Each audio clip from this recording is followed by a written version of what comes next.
अगले दिन सब लोग घूम के घर आ जाते हैं।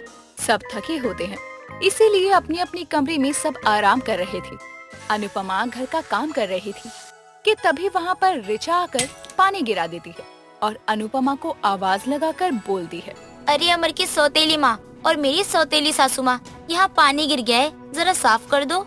अनुपमा ऋचा की आवाज सुनकर रसोई से बाहर आती है और पानी साफ करके वापस रसोई में जा ही रही होती है कि तभी ऋचा उसे बीच में ही टोकते हुए कहती है, अमर की सौतेली माँ और मेरी सौतेली सासू माँ, आपकी नई नवेली बहू सामने खड़ी है। ना आपने अपनी बहू की नजर उतारी, ना अपनी बहू की तारीफ करी। नाराज हो क्या आप मुझसे? नाराजगी उससे जाहिर की जाती है जिसे कोई उम्मीद हो। तुमसे तो मुझे कोई उम्मीद ही नहीं है। और हाँ, एक बात ध्यान रहे, यहाँ सबको पता है कि मैं अमर की सौतेली माँ हूँ, लेकिन मैंने अमर, नलिन या राखी में कभी भी कोई फर्क नहीं किया। तो तुम भी आग में घी मत डालो। सौतेला शब्द का इस्तेमाल करके रिश्तों का अपमान मत करो। आपको नहीं लगता कि आप मुझसे कुछ ज्यादा ही बोल गई?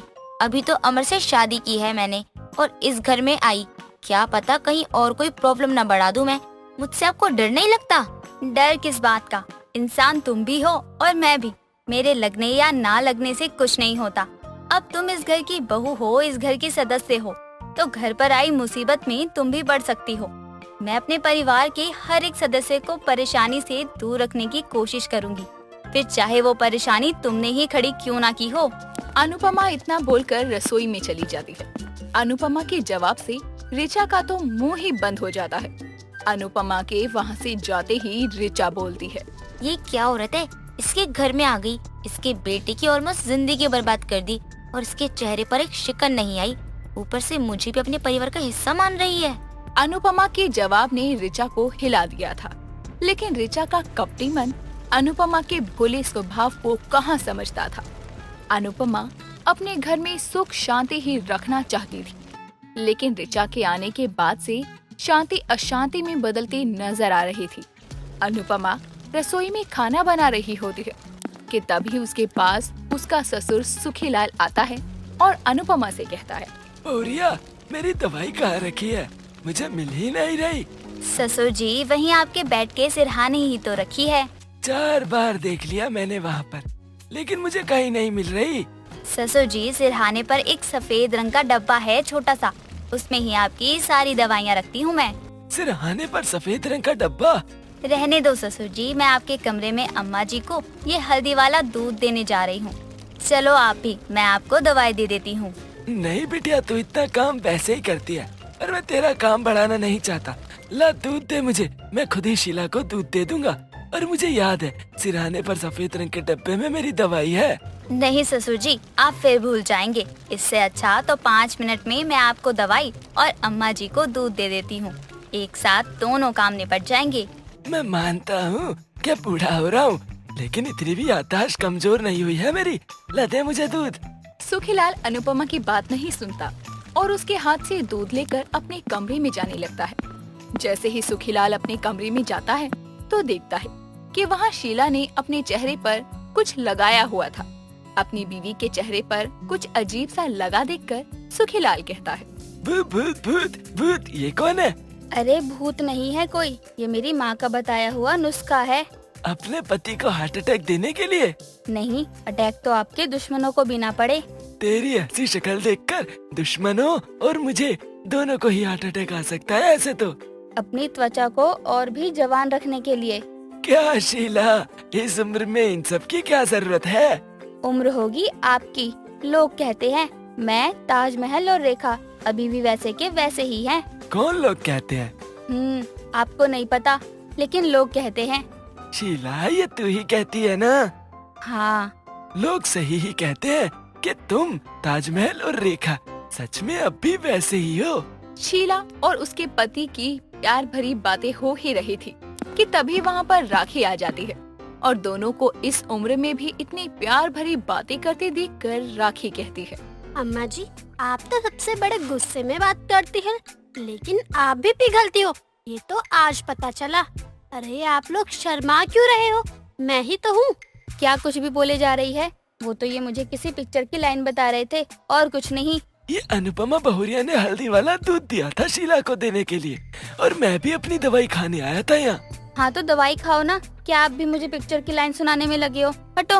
अरे बस भी करो, आप दोनों बात को किस तरह से टाल रहे हो, मुझे सब समझ आ रहा है। लेकिन अब मैं आप दोनों को और एम्बैरेस नहीं करूँगी।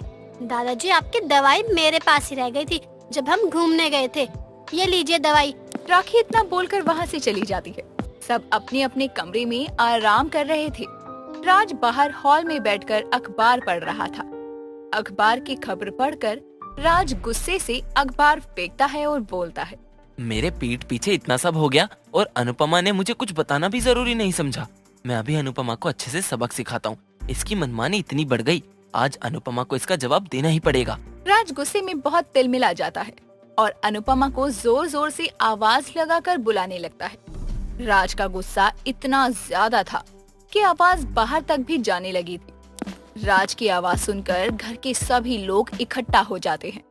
अनुपमा भी वहाँ आ जाती है और अनुपमा को राज जोर से थप्पड़ मारता है और कहता है, ये सब क्या है? तुम्हारी तो कोई इज्जत है नहीं और अब तुम हमारी इज्जत को भी ऐसे सरे बाजार में। पापा हुआ क्या? आप इतना गुस्सा क्यों कर रहे हो मम्मी पर?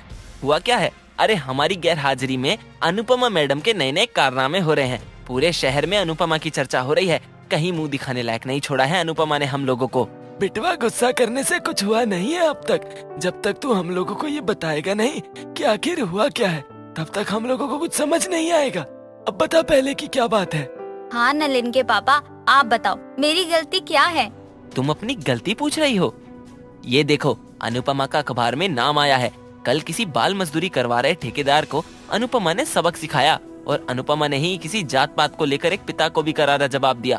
ये देखो, अनुपमा की तस्वीर भी आई है। क्या हमारी बहुरिया के अखबार में तस्वीर आई है? दिखा तो। बहुरिया ने तो हमारा नाम रोशन कर दिया। इसे नाम रोशन करना कहते हैं? अरे इसने तो हमारी गर्दन झुका दी शर्म से। हमारे यहाँ औरतों के घूंघट नहीं हटते और ये अखबार में तस्वीर ले आई अपनी। लोग हमारे बारे में बातें बनाएंगे। इसमें नाक कटवाने जैसी तो कोई बात नहीं है। अरे हमारी बहुरिया ने हमारा नाम रोशन किया है। अनुपमा बहुरिया, तो पहले हमें पूरी बात बता कि आखिर हुआ क्या था। ससुर जी, हमारे घर में एक संग्राम नाम का गुंडा आ गया था। वो अपनी ही बेटी और उसके प्रेमी को मार रहा था। मैं अपनी आंखों के आगे ये सब नहीं होने दे सकती थी। इस बीच मुझे काफी ज्यादा चोट भी आई थी। अच्छा मम्मी, तभी आपको इतनी सारी चोटें आई हुई हैं। मैंने ध्यान नहीं दिया। मुझे तो लगा आपको ऐसे ही लग गई होगी चोट, लेकिन ये चोट तो आपको इस हाथापाई में लगी है। और कल ही एक हरिया नाम का गुंडा था जो छोटे बच्चों से कूड़ा बिनवाता है। उनके माँ बाप को गुलाम बनाकर रखता है। कल उस बीच में भी हमें काफी चोटें आ गई थी। यहाँ अनुपमा बहुरिया को इतनी चोट लगी है, लेकिन उसके बारे में किसी ने नहीं पूछा और सब अनुपमा की बहादुरी के लिए ही उसे कोसने लगे। अनुपमा बहुरिया, मुझे बहुत गर्व है तुझ पर। पिताजी, आप इस पर गर्व कर रहे हो, लेकिन मुझे तो ये समझ नहीं आ रहा कि इसे इतना महान बनने की क्या जरूरत थी।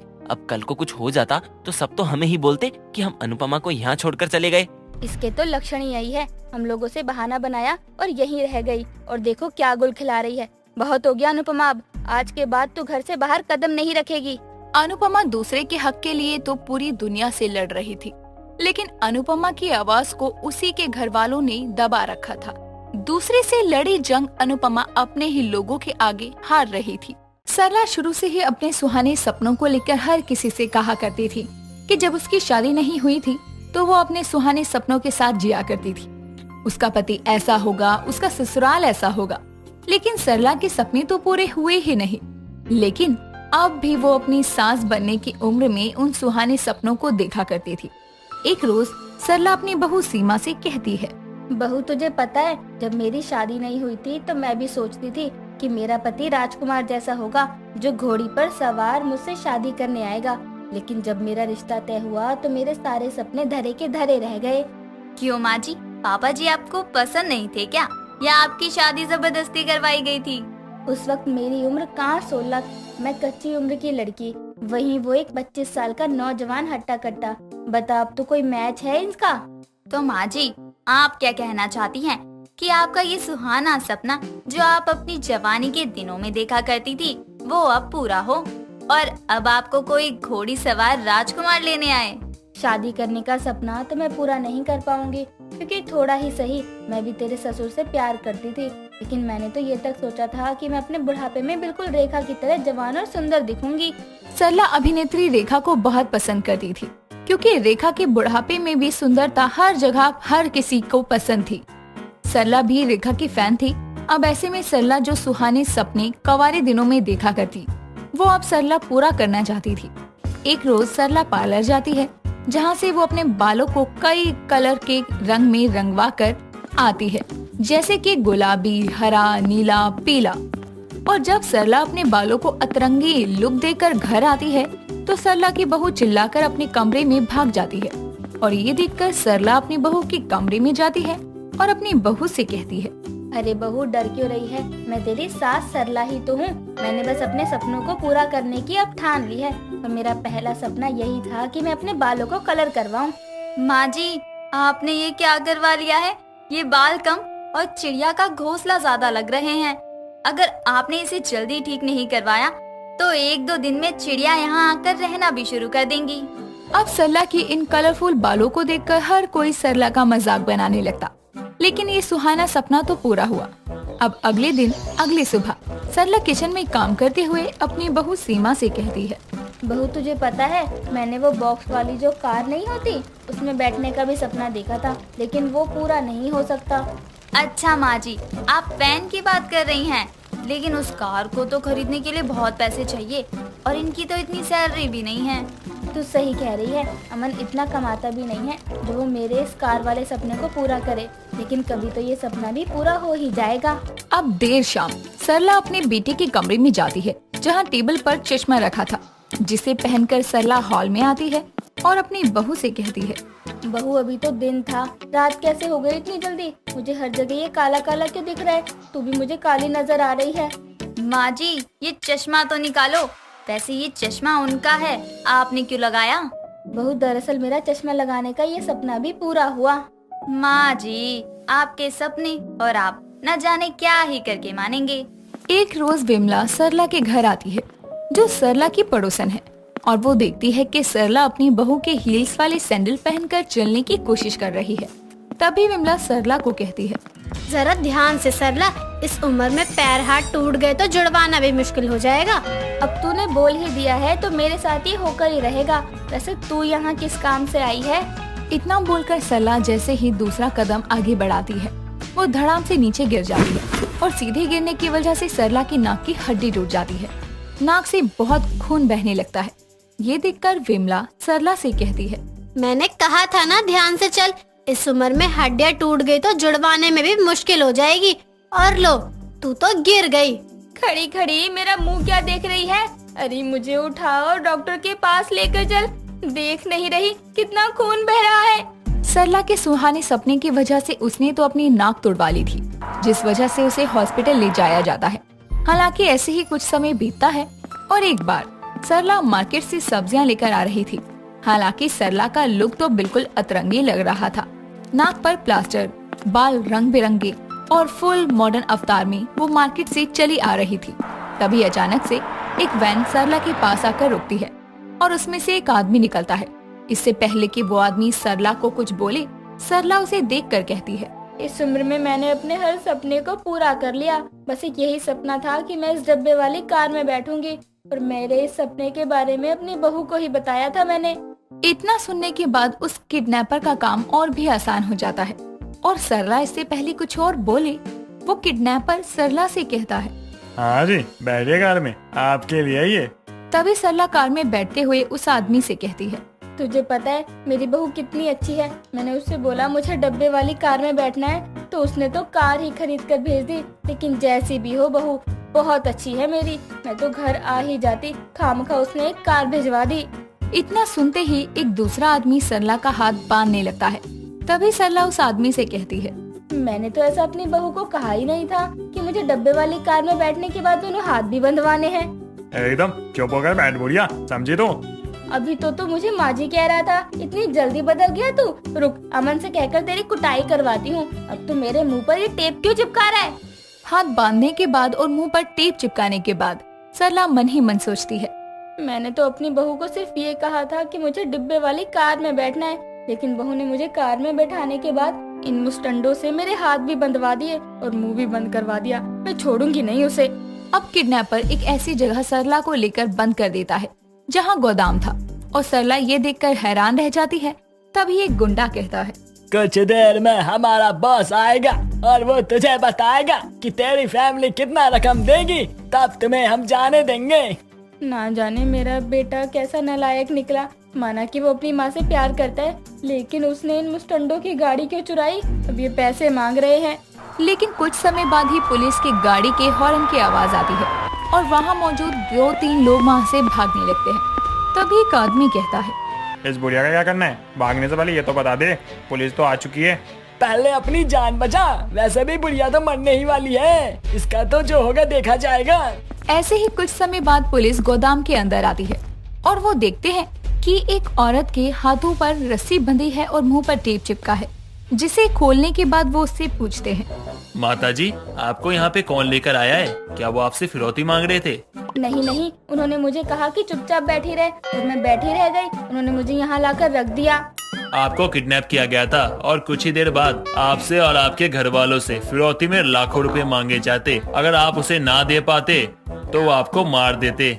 हे भगवान, मैंने तो सोचा ये डब्बे वाली कार मेरी बहू ने भेजी है। ये तो गुंडे लोग थे। भगवान ने तो आज मेरी जान बचा ली। अब सरला को पुलिस उसके घर छोड़ देती है और घर आने के बाद सरला अपनी बहू सीमा से कहती है, बहू, आज तो मेरे ये सुहाने सपने मुझे मरवा कर ही मानते। तुझे पता भी है बहू, पुलिस मुझे छोड़कर गई है क्योंकि मेरा किडनैप हो गया था। क्या बात कर रही है माँ जी?